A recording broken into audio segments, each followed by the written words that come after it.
Ay, ipinalangin ko na talaga sila. Huwag niyo na akong araw-araw ako nasa simbahan po sa ina ng laging saksululo. Lahat ng nag-aapi kay Beyonce, pinagdasal ko, magkandamatay na sila lahat.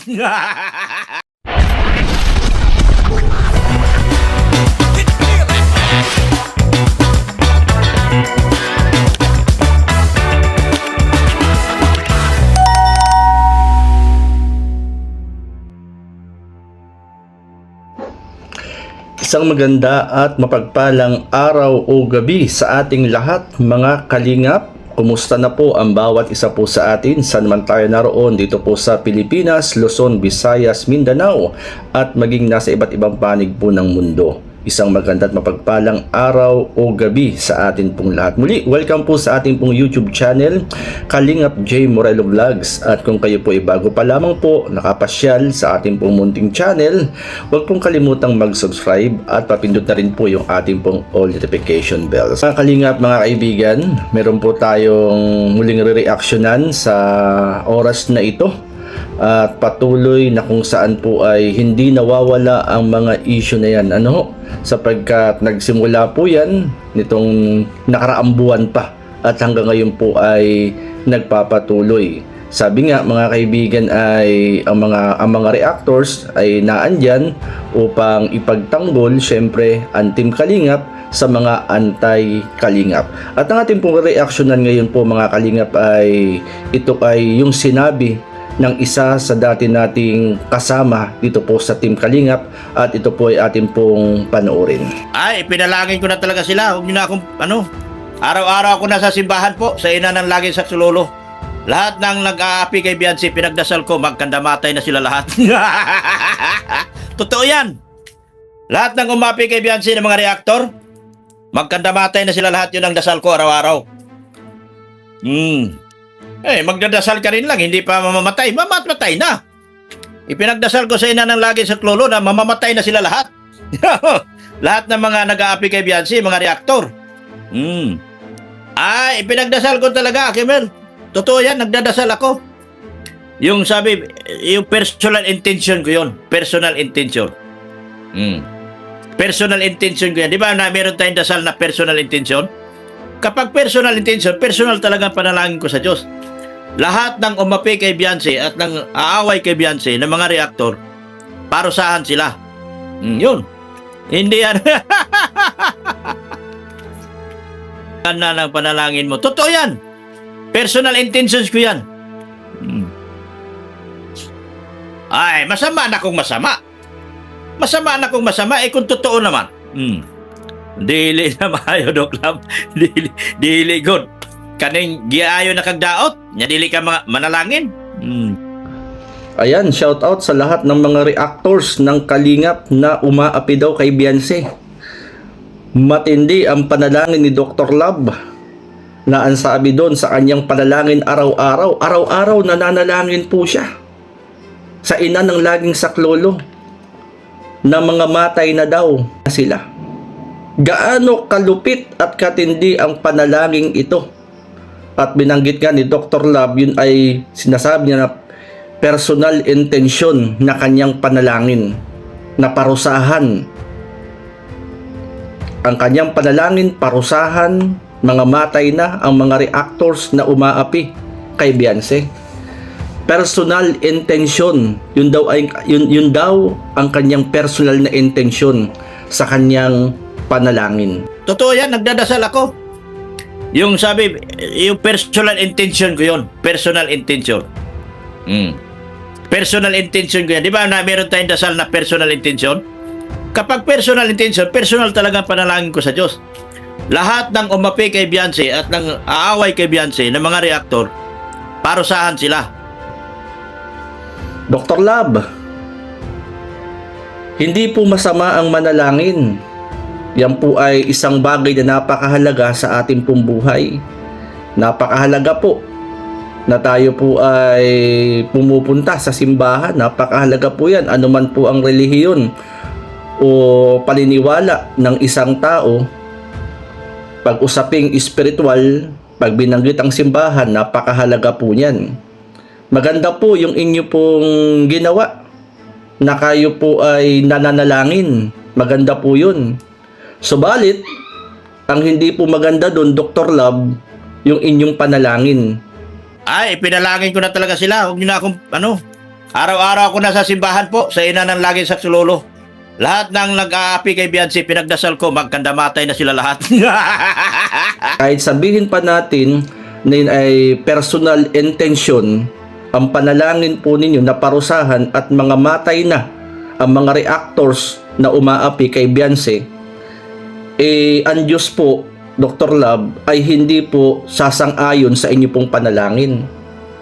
Bakit po?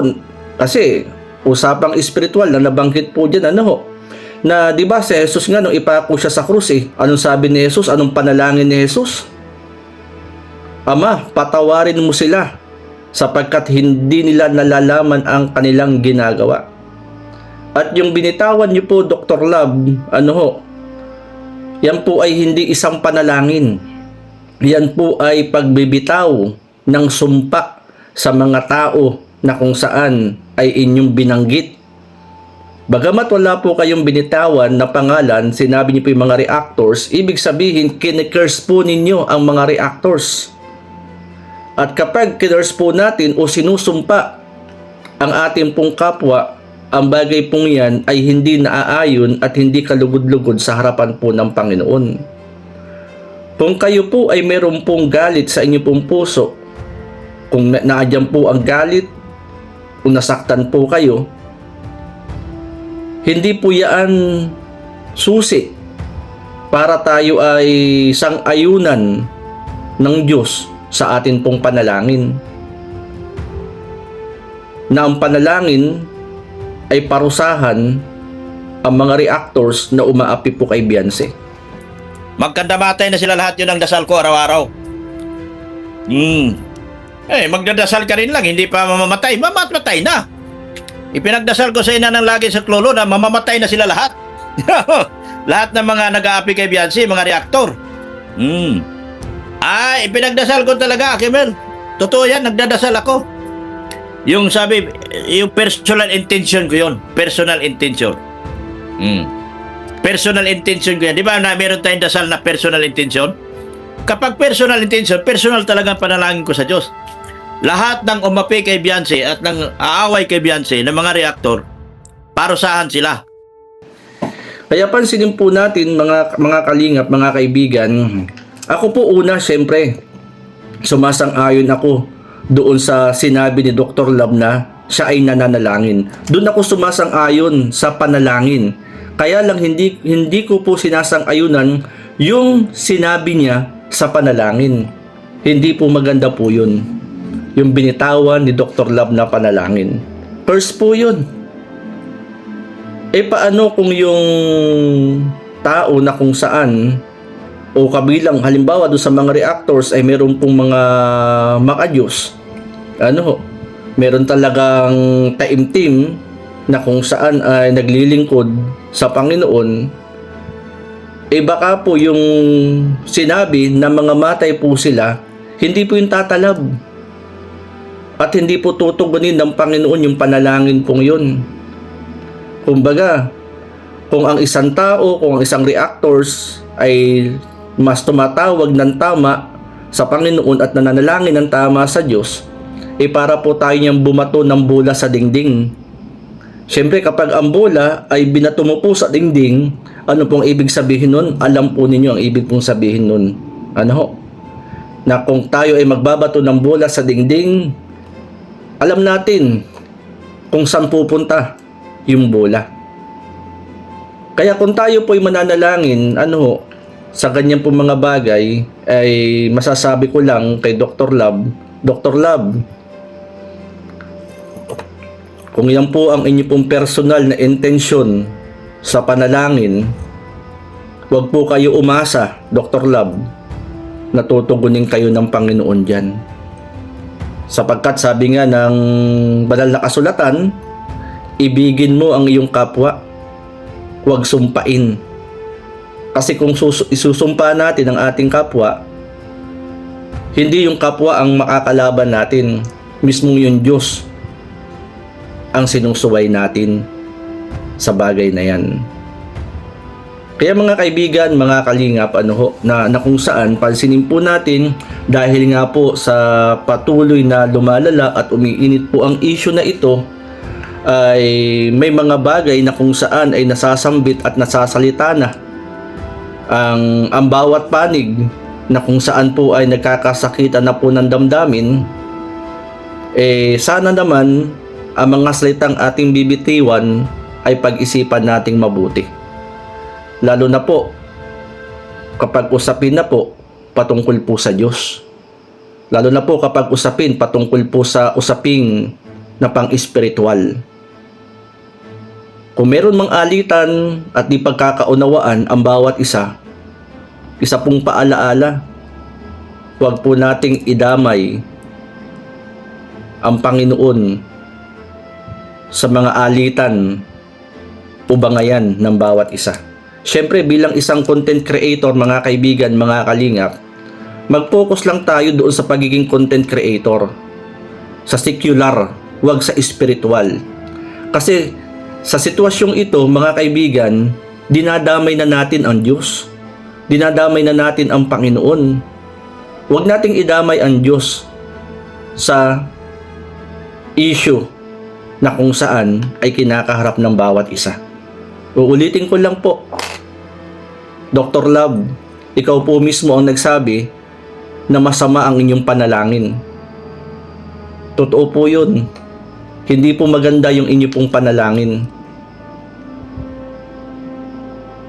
Hindi po maganda ang inyo pong panalangin. Kahit personal na intention nyo po yan, hindi po yan sasang-ayunan ng Diyos. At dinamay pa po ninyo yung sinabi po nyo kanina na ina ng laging saklolo. Kung totoo na tumutugon ang ina ng laging saklolo, siguro po hindi rin po kayo niyang sasang-ayunan. Kasi idadamay nyo pa po siya sa kasalanan o sa kasamaan. Kasi kung tutugunin kayo ng inyong tinawagan, lalabas na siya yung pumatay doon sa mga taong inyong ipinanalangin o doon sa mga reactors na umaapi kay Beyonce. Hindi masama ang manalangin. Ang masama yung intention natin sa panalangin. Kaya kung bakit lalong nagkakaroon, lalong umiinit ang issue dahil po sa ganyang mga salita na ating binibitiwan. Sa palagay po ninyo, mga kaibigan, mga kalingap, sino ang unang matutuwa sa binitiwan na salita ni Dr. Love na ang sabi niya araw-araw yun ang kanyang panalangin? Kumbaga ay sa mga issue ngayon, ang aking advice lang po, wag nating idamay ang mga usaping espiritual. Nabanggit nga ni Dr. Love, araw-araw po siya sa simbahan. Araw-araw sa simbahan si Dr. Love. Pero araw-araw ang kanyang panalangin ay hindi maganda. Sana Dr. Love ang gawin yung panalangin na hindi mamatay ang mga reactors, kundi ang sana ipadalangin po nyo, lahat ng mga reactors kasama na po kayo. Lahat tayo ay magkaroon po ng pagkakaisa, pag-ibig sa isa't isa, pagpapatawad sa isa't isa. Yun po ang dapat na ipanalangin natin. Kaya yan mga kaibigan, mga kalingap, kumbaga ay napanood ko, napainggan ko, maraming mga nag-reaction sa panalangin ni Dr. Love. Siguro Dr. Love, kahit 1 taon nyo pong ipanalangin yan, hindi po kayo sasamahan at sasang-ayunan ng Diyos sa inyo pong panalangin. Baguhin niyo po ang inyong pong panalangin, Dr. Love. Yan po yung advice ko sa inyo. Baguhin po ninyo ang inyong panalangin at baka sakali na sang-ayunan ni Lord ang inyong panalangin. Yung sa ikabubuti ng bawat isa, hindi sa ikakapahamak ng bawat isa. At yan mga kaibigan, mga kalingap, marami pong salamat. At bilang tayo po ay nasa Team Kalingap, suportahan po natin ang programa ng Team Kalingap sa pangunguna po ni Kuya Bal Santos Matubang. Maraming salamat mga Kalingap, and God bless sa ating lahat. At tandaan po natin, kung tayo ay mananalangin araw-araw, ipanalangin po natin na ikaw at ako, ang ating kapwa, ay pagpalain ng Panginoon. God bless at magandang araw o gabi sa ating lahat. Mabuhay ang Team Kalingap.